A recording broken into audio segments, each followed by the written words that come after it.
घिग्गी बंदी हुई है। इस पूरे मामले में कानपुर पुलिस की घिग्गी बंदी है। कानपुर पुलिस कमिश्नरेट पर आईटीबीपी का कब्जा हो गया है। तस्वीरें हम लगातार आपको दिखा भी रहे थे। आईटीबीपी के हथियारबंद कमांडो ने सीपी ऑफिस को पूरे तरीके से घेर लिया है। पुलिस इतिहास में पहली बार आईटीबीपी ने कमिश्नरेट को घेरा है। सीपी ऑफिस में तैनात पुलिस वाले पीछे हट गए हैं। कानपुर पुलिस की घिग्गी बन गई है इस पूरे मामले को लेकर। एक और महत्वपूर्ण चीज देखने को मिल रही है, कानपुर पुलिस कमिश्नरेट पर आईटीबीपी का कब्जा है। जहां पर पुलिसकर्मी तैनात रहते हैं वहां पर आईटीबीपी के जवान तैनात हैं। इस समय आप तस्वीरों में देख भी पा रहे हैं, ये दरअसल पुलिस चौकी है जहां पर अब सीपी ऑफिस है। दरअसल ये जहां पर पुलिस तैनात होती है, लेकिन इस समय आईटीबीपी के जवान तैनात है।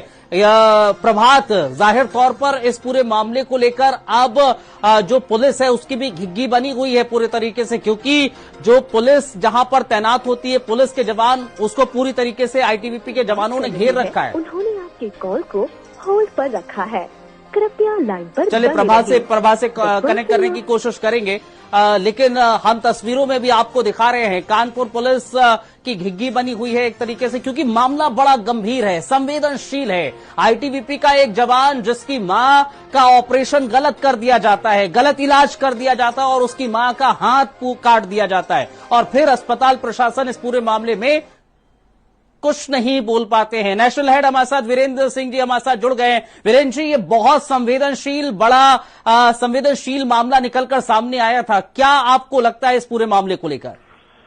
देखिए, ये उत्तर प्रदेश में एक नई घटना है और आईटीबीपी के जवान बड़ी संख्या में इस समय कानपुर पुलिस कमिश्नरेट के ऑफिस में पहुंचे हुए हैं और एक तरह से कहा जाए उन्होंने वहां पर डेरा डाल दिया है जी। ये मामला अचानक नहीं हुआ है। कुछ दिन पहले रेल बाजार थाने में आईटीबीपी के एक जवान की मदर भर्ती थी, माँ भर्ती थी, और उसका ये आरोप था कि उनकी माँ का गलत इलाज के चलते हाथ काटा गया है और उनके हुए कटे हुए हाथ को लेकर वो अभी 2-3 दिन पहले ही पुलिस कमिश्नरेट में लेकर हाथ को आए थे और उन्होंने कार्रवाई की मांग की थी।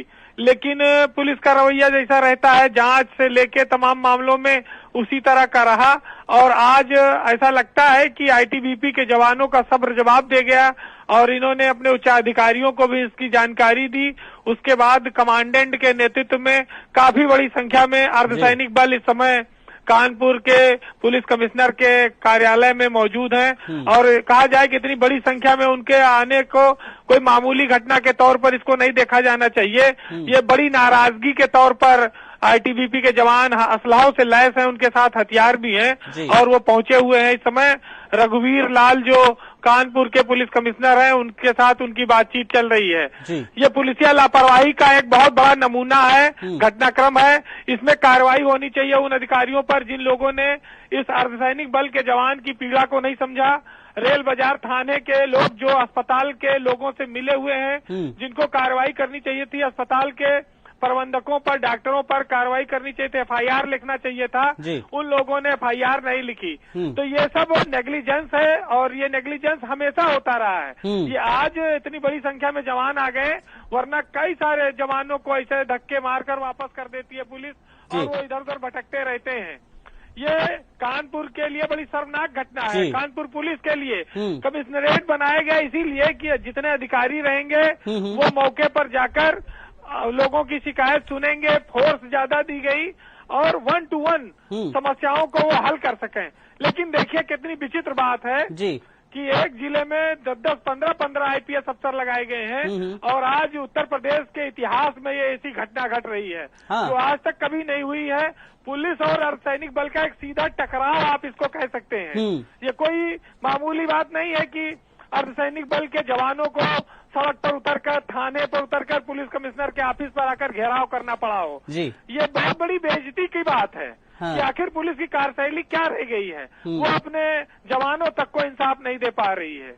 नहीं, जाहिर तौर पर ये जवानों को इंसाफ नहीं है, लेकिन एक और जहन में सवाल है, पुलिस की कार्यशैली पर सवाल उठना लाजमी हो जाता है, लेकिन अस्पताल प्रशासन की भी कार्यशैली पर बहुत बड़ा सवाल उठता है। वीरेंद्र जी, देखिए सवाल तो उठा ही है, इसमें कोई शक नहीं है। और पुलिस अगर कार्रवाई करती तो आज ये नौबत थोड़ी आई होती।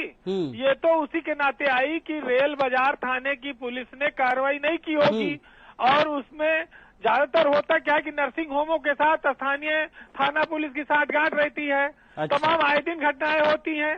तो अब किसी की माँ का हाथ कट गया और वो जवान हाथ लेकर पुलिस कमिश्नर ऑफिस आया और कह रहा है कि गलत इलाज किया, इनके ऊपर कार्रवाई करिए।